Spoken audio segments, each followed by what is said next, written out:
दोस्तों, इस वीडियो में हम महर्षि भृगु के जीवन काल से जुड़ी एक ऐसी घटना का वर्णन करने जा रहे हैं जो महर्षि भृगु एवं भगवान विष्णु से संबंधित है।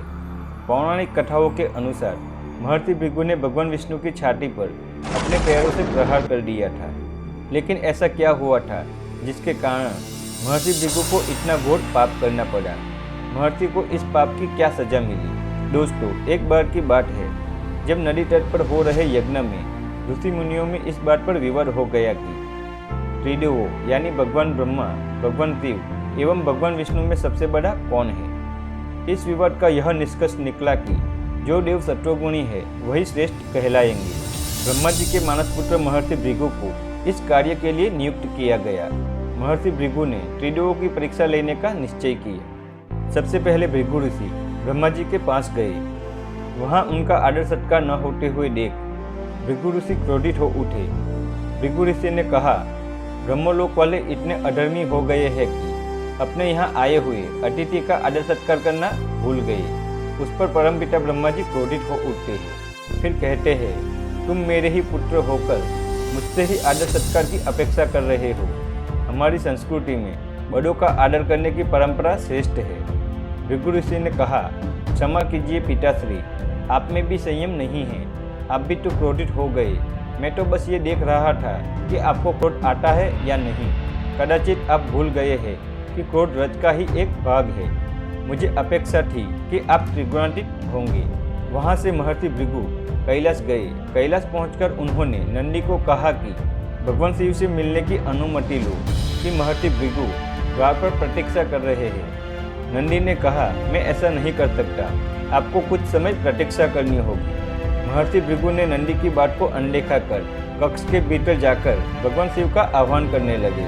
फिर बोले, कैलाश हो या कहीं भी, ऋषि मुनियों के लिए आपका द्वार तो सदैव खुला होता है, परंतु आपने अपने द्वार हमारे लिए बंद करके हमारा अपमान किया है। महर्षि की बातों पर भगवान शिव क्रोधित हो उठते हैं। मर्यादा भंग करने पर भगवान शिव अपने तीसरे नेत्र से भृगु ऋषि को भस्म करने ही वाले थे कि माता पार्वती भगवान शिव को रोक लेती है।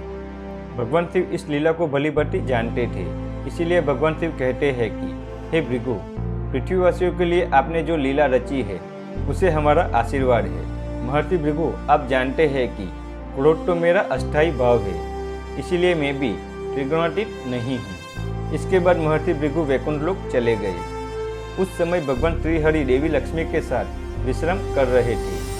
भृगु ऋषि को लगा कि भगवान विष्णु उन्हें आता देख जानबूझकर ये नाटक कर रहे हैं। तब महर्षि भृगु ने अपने पैर से भगवान विष्णु की छाती पर आघात किया, जिससे भयंकर अग्नि प्रज्वलित हुई। फिर भी भगवान विष्णु महर्षि भृगु से क्षमा याचना करते हैं। फिर भगवान विष्णु कहते हैं, हम अपने आप में इतने खोए हुए थे कि आपका उचित स्वागत न कर सके।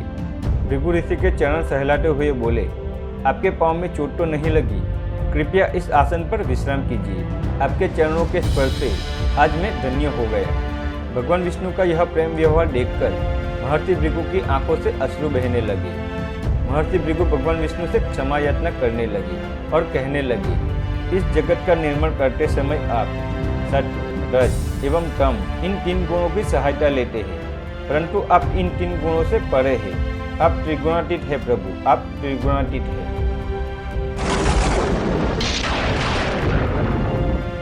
दोस्तों, भृगु ऋषि एवं भगवान विष्णु की यह लीला आपको पसंद आई हो तो लाइक करें, कमेंट बॉक्स में श्रीहरि जरूर लिखें और ऐसे ही वीडियो की जानकारी के लिए हमारे चैनल को सब्सक्राइब करें।